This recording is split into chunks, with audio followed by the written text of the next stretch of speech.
दोस्तों, मैं सविंदर कुमार जायसवाल, मुकनायक साथी। मैं बताना चाहूँगा दोस्तों कि हमारी बहन जी की सरकार क्यों गिरा दी गई। क्योंकि बहन जी ने हमारे बाबा साहब का नाम बहुत ज़्यादा लेने लगी थी। बहन जी की सरकार लोगों को हजम नहीं हुई, मनवादी विचारधाराओं को हजम नहीं हुई, कुछ हमारे समाज को भी हजम नहीं हुआ। क्योंकि हम लोग बहन जी का साथ हमारे समाज ने भी छोड़ा है। क्योंकि हम लोग अलग अलग समाज में बट रहे हैं, अलग अलग पार्टियों से बट रहे हैं। तो मैं चाहूँगा कि सभी पार्टियां, सभी दलित नेता एक हो जाए। और हमारी बहुत बड़ी पार्टी जो हमारे दलितों के लिए काम करने वाली है वो बीएसपी पार्टी है, वो बहन जी हैं। और दूसरी बात बता रहा हूँ सर, जो सरकार हमारी गिराई गई, बहन जी ने अम्बेडकर ग्राम विकास योजना चलाई, अम्बेडकर पार्क बनवाई, इनको हजम नहीं हुआ। क्योंकि अम्बेडकर जी का हमने पार्क बनवाई, इनको हजम नहीं हुआ। और ये इतना बड़ा मंदिर बनवाया, राम मंदिर, इनको हजम हो गया। वाह रे विचारधारा लोगों की। ये भी तो मंदिर बना तो क्या पैसा नहीं लगा? इसमें सरकार पैसा नहीं खर्चा की है क्या? अम्बेडकर पार्क में लगा, लोगों को लगा कि इतना करोड़ चला गया, तो इसमें क्या करोड़ों नहीं गया भैया? इसमें भी तो करोड़ों रुपया गया ना।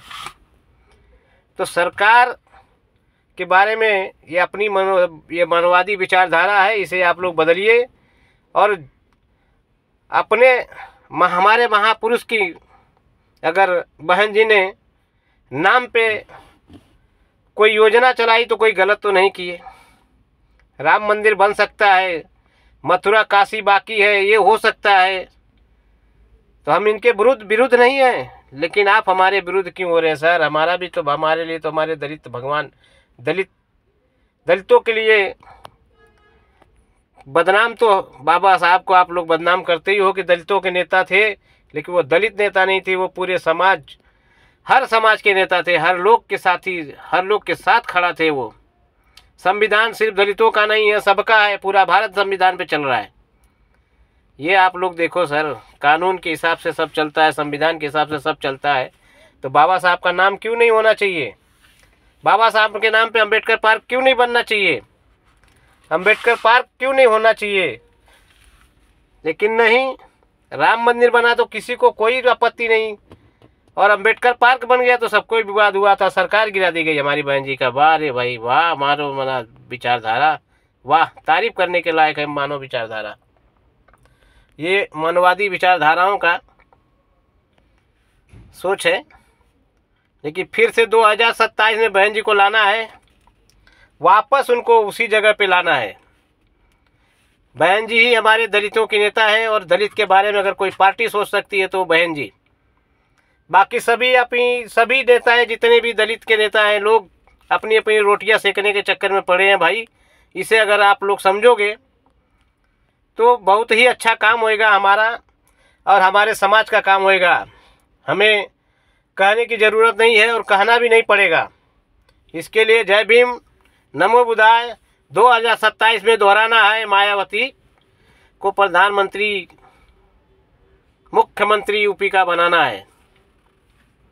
2027 में भाई ताकत दिखानी है बीएसपी का, अपने दलित होने का ताकत दिखाना है अपने। नहीं तो इसी तरह से भैया यादव जी के कपड़ा पर मुतल जाई। ये मानववादी विचारधारा है, आप कथा कहने लायक नहीं हो, ये सब गलत है। सब कुछ कह सकते हैं हम। विद्वान कोई ज़रूरी नहीं है कि पंडित ही विद्वान होगा। अगर पंडित विद्वान था तो हमारा देश गुलाम क्यों था? क्षत्रिय बलवान था तो हमारा देश गुलाम क्यों था?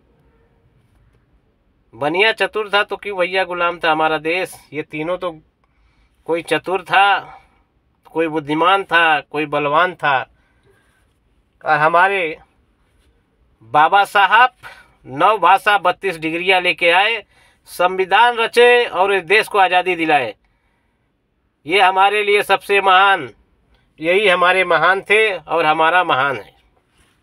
जय भीम, नमो बुद्धाय।